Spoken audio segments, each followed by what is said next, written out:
হিন্দুরা ভোটের দিন মাছ মাংস খেয়ে ঘুমোয়। ১০০ এর মধ্যে ৭ জন হিন্দু ভোট দিতে যায় আর মুসলিমরা ১০০ এর মধ্যে ৯০ জন ভোট দিতে যায়। হিন্দুদের অলসতা বেশি, উদাসীনতা বেশি। মুসলিমরা ঘুগনি মুড়ি খেয়ে সকাল সকাল বুথে চলে আসে। হিন্দুরা ভোটের দিন ঘুমোবে আর আমাদের ছেলেরা সেই সুযোগে ভোট করিয়ে নেবে। এটা হবেই। বক্তা হুমায়ুন কবির, বিধায়ক, ভরতপুর, মুর্শিদাবাদ।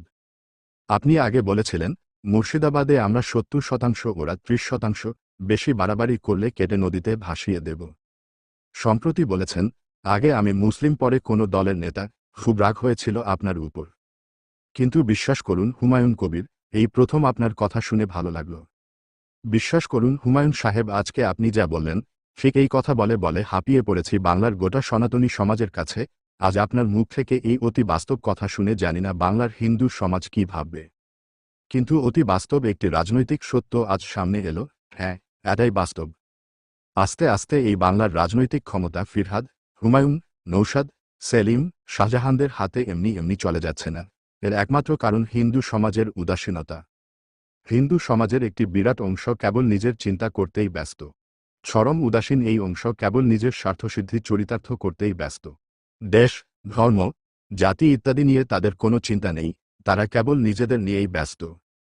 তারা আদৌ জানেনই না তাদের ভোট দেওয়ার বিষয়ে উদাসীনতা খুব শিগগিরই এই বাংলাকে বাংলাদেশ নির্মাণের দিকে নিয়ে চলেছে।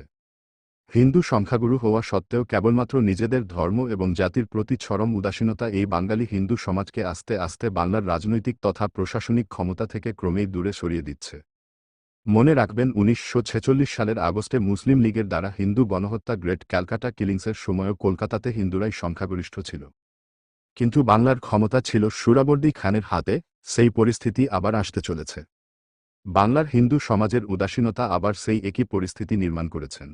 ফিরহাদ হাকিম হিন্দুদের ইসলামে দাওয়াত দিচ্ছেন, হুমায়ুন কবির হিন্দুদের কেটে নদীতে ভাসিয়ে দেওয়ার হুমকি দিচ্ছেন, শেখ শাহজাহানরা হিন্দু নারীদের সম্মান নিয়ে খেলছে, কিন্তু সেই রাজনৈতিক দলের হিন্দুরা অদ্ভুতভাবে উদাসীন।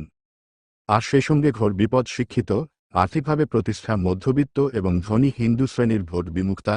জানি না একজন বিধর্মীর মুখ থেকে এই চরম সত্য শুনে হিন্দু বাঙালির সমাজ আদৌ সচেতন হবেন কিনা।